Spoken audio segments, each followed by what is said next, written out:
Welcome to this week's edition of New York Now. I'm Dan Clark.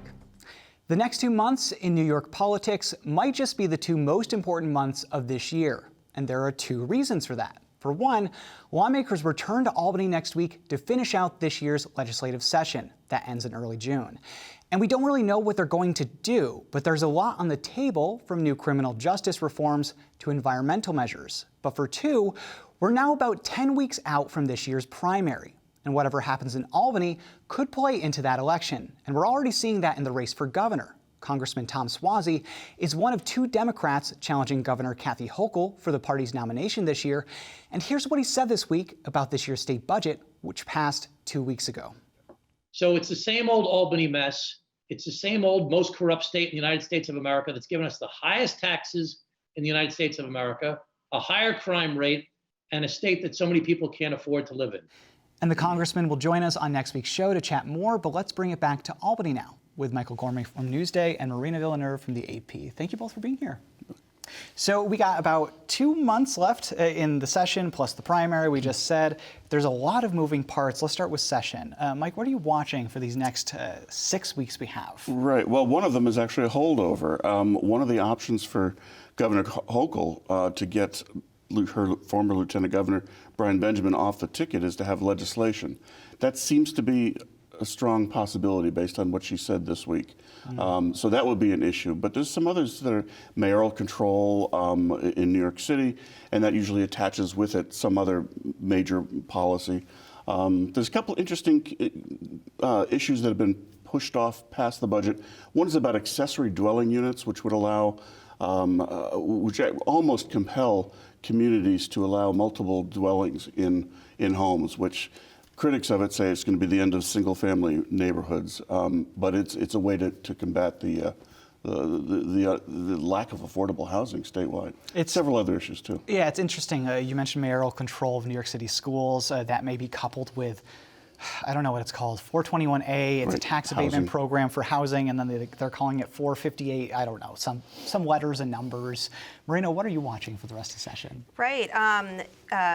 Definitely for me, I'm going to be looking at criminal justice reform, environmental bills, as well as the rollout of more COVID relief debt. With criminal justice reform, we have the Clean Slate Act, which was included in the governor's budget proposal, as well as the Senate budget proposal.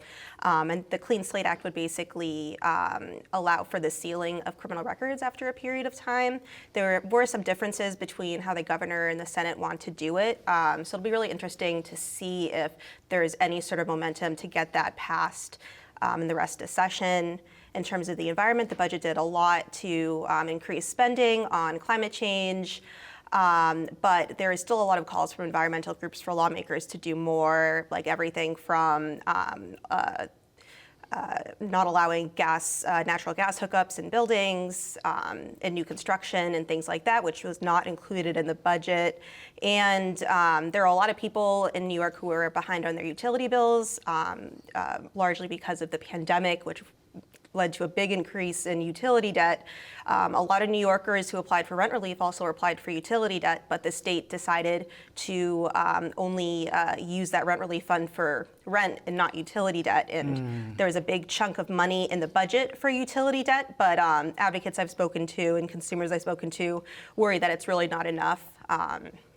So it'll be interesting to see how that rolls out. And you know, the Clean Slate Act is an interesting one because I remember last June they were bringing it up near the end of session. It seemed to have some support, and then we were nearing a deal for the end of session on a big package of bills.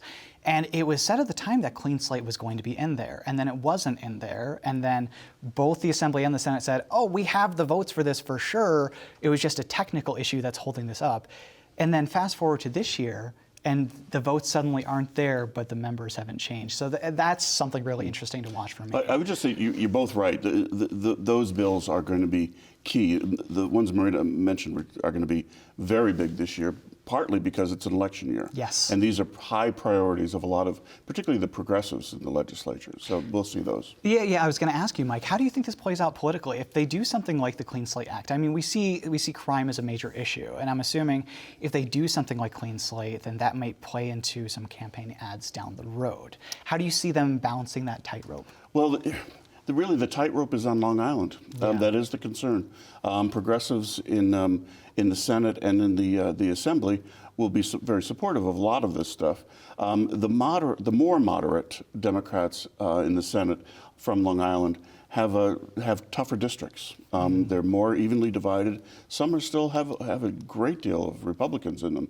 So they have to find a way, which they've done on this legislation, criminal justice legislation in general, try to find a way to sort of thread that needle, as you say. And that's where the difficult measure is, because the progressives in the Assembly and the Senate, particularly in the city, really want this stuff. Yeah, and something that we're also watching too that plays into politics is this debate over redistricting. So on Thursday evening, we had a court decision that invalidated the maps to some degree, but I don't want to spend time on it because that's going to the higher court next week for arguments, and a decision on that will be forthcoming probably immediately. So we'll see how that plays out. Mike, I don't remember, what is the vulnerability on Long Island in terms of the number of seats? Well, actually, congressional is the concern because we've got Long Island has these districts that are going to be vulnerable to this kind of change. And what was interesting about last night's or Thursday night's decision was that it really said that this was gerrymandering. That's a pretty powerful position. So it shows that whatever the Court of Appeals does next week is going to be very, very important. And on Long Island, it could be very critical to changing what these districts look like.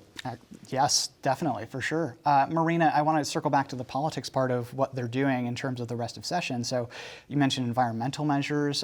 There's a lot going on. How do you think that plays into politics in terms of, we could look at the primary, we can look at the general. So when we're talking about environment, that seems like something that people could form some consensus, but they're also controversial.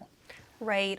There is a lot of lobbying from, obviously environmental groups as well as real estate groups and groups that are very worried that some of these proposals, like banning new gas hookups and new construction, could raise costs, and conceivably passing a bill like that might lead to increased energy costs, or might not, could be used like politically against Democrats if they were to pass that, especially when we've had issues with high energy costs in New York. And I think there is a lot for Democrats to point to and say that they've gotten a lot done on environment. So I think it could be sort of challenging for environmental groups to say we need to do more. But there definitely is a lot of room there for something to happen. Mike, last word, what do you think on that? I mean, the campaign ads kind of write themselves in terms of the gas ban on new construction, but what do you think? I would just keep in mind that the real estate lobby is perhaps the strongest in Albany. Yes. If they want to stop this and they've got some concerns, it's going to be a fight. Yeah, absolutely. A lot to look at. Marina Villeneuve from the AP, Michael Gormley from Newsday. Thank you both so much.